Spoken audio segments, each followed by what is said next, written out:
Welcome to this guide for undergraduate course advisors and PG program coordinators of University of Lagos on the basic procedures for result processing. The first step is to log into the result platform on the URL, this URL, results@unilag.edu.ng with your provided username and password. Please refer to the course lecturer's video for information on the username and password. The basic steps of a course advisor are the following: to set up graduation requirements, set up compulsory courses, set up elective courses, and generate the broadsheet. Of course, the setup of the graduation requirements, the compulsory courses, and setup of the elective courses are a one-off activity and is just done once in the lifespan of a program. The course advisor or the PG coordinator requires a bit more access to student records than a basic course lecturer. So apart from the result portal, the course advisor can use the desktop Premier client application of the PremierERP or employ the use of the mobile version of the PremierERP that runs on mobile, Android, iOS, and Linux platforms. The first step is to log into the result portal. And for demonstration, I'm going to show you that this can be done on any of these three platforms. So you can either log in here with our same user, Mowete, and password, or you could log in to the Premier desktop application, Mowete.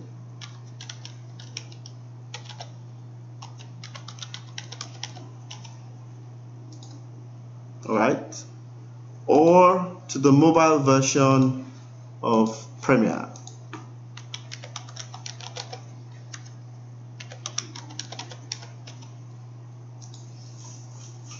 Any of them will get the job done. Okay, so for this first step, let's use Premier, the desktop version, and this can be achieved by under the setup menu. You will find programs. The first thing we want to do is to set up the graduation requirements. This refers to criteria that must be met before a student is qualified to graduate. It includes the minimum number of units that must be passed for every student category, such as UTME or direct entry in the undergraduate case, or just basically the PG student, as well as the compulsory courses that must be passed. Under the Department of Electrical Engineering, the first thing is to select the program you are trying to set the graduation requirements for. Let's do it for the Bachelor of Science in Electrical and Electronics Engineering. Click the graduation requirements button. It gives you the three levels of students. For electrical engineering, they admit students in the first year, the second year, and the third year. And that's what this entry level column stands for. This, of course, is the program ID, BSc Electrical and Electronics Engineering. The effective session refers to the session from which those compulsory courses have been effective. Once they've been set once and there's no change in compulsory courses, there's no need to change them anymore. And then this minimum units to be passed, or the total units required, should vary. So for the first year students, it's probably around 126 units. For the second year students, it's about 105 units.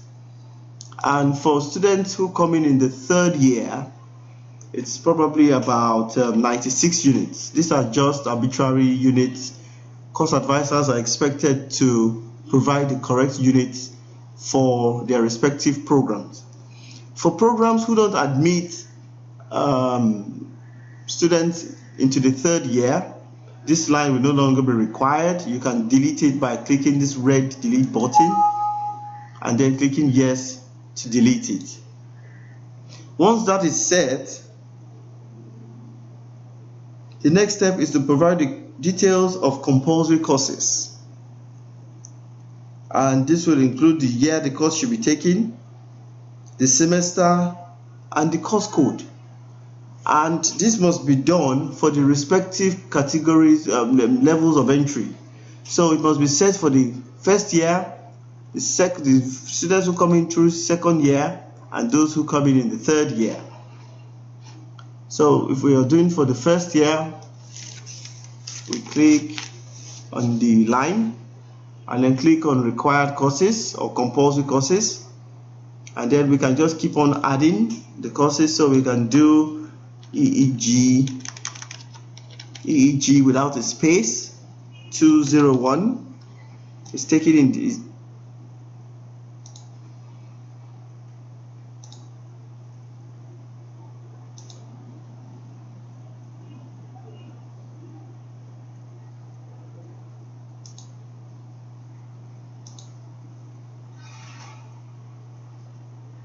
okay, EEG 301,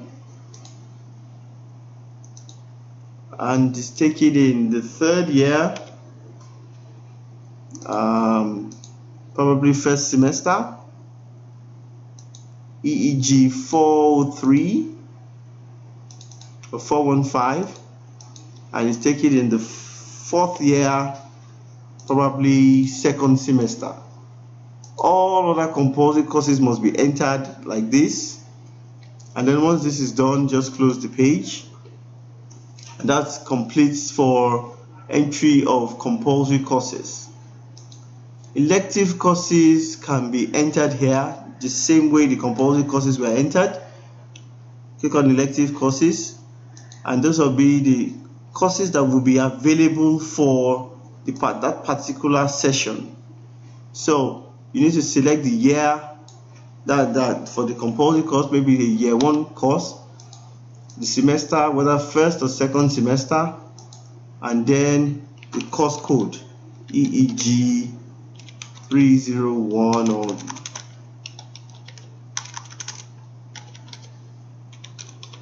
and then yes, we can just save, and then you can add next course. Probably is a year 4 course taken in the second semester. There'll be EEG 415.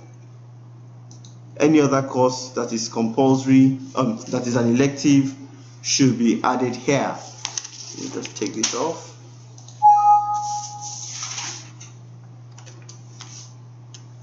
Alright, so we've gone through the setup of the graduation requirements.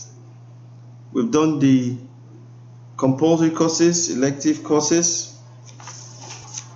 One thing I must add here is that the courses that the course advisor specifies as compulsory courses and elective courses will serve as a guide for student registration. So it gives your students courses to pick from once these courses have been set up. And then once this is completed, the last thing is to generate the result broadsheet. And this can be generated by, alright, let's use the website this time. The same thing can be found here, programs, and for broadsheet you can find it here under result broadsheet, or you can use the result portal, and where you can find generate broadsheet over here. Here you can set up the graduation requirements just like we did on Premier. Select the program, BSc Electrical Engineering. Gives us the list of the programs. This shows us exactly what we just filled. This can be edited by clicking the edit button here, which gives us a form where this things can be edited. So this can be edited here,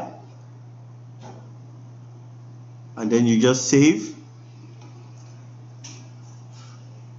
The compulsory courses can be entered through here as required courses, and you can find the courses that we set can be found here. They can also be deleted. Finally, the results broadsheet can be generated by clicking generate broadsheet, and then you need to provide the program, the session which the results will be considered. So for this current session, it will probably be 2014-2015. The session of entry for the students. So for students who came in last session, it will be 2013-2014. For this will be 200 level students, and they will be, that means they'll be in year 2. You select the semester as first or second semester. This will only be applicable for undergraduate programs where the broadsheets are generated on a semester basis, and this also goes for the year as well. For the PG broadsheet, you don't need to specify the year or the semester. So for undergraduate broadsheets, you select whether first semester, second semester, and then you select the broadsheet mode, whether generate and save. I'm going to explain this a bit further. Select the paper size, and this paper size for broadsheets that have many courses, a wider paper size will be required to fit in the entire content on a page. The size of the sheet can be adjusted by varying the paper size to determine the most appropriate one that fits. So we can choose A3 or A2 or A1 for, yes, and then this meeting date for the PG coordinators, the day that the departmental committee met to consider the results must be entered here. But for the undergraduates, you can just put in the current dates. So you can just put in the date, the current date for generation. Then once this is done, we can generate the broadsheet by just clicking go. And then once you click go, it gives us a broadsheet like this. This broadsheet is quite wide, so this was done on A3, but probably had to have been done on an A2 sheet to be able to accommodate on the same page. But this is basically what the broadsheet looks like. I would like to shed some more light on what we mean by broadsheet mode. Okay, so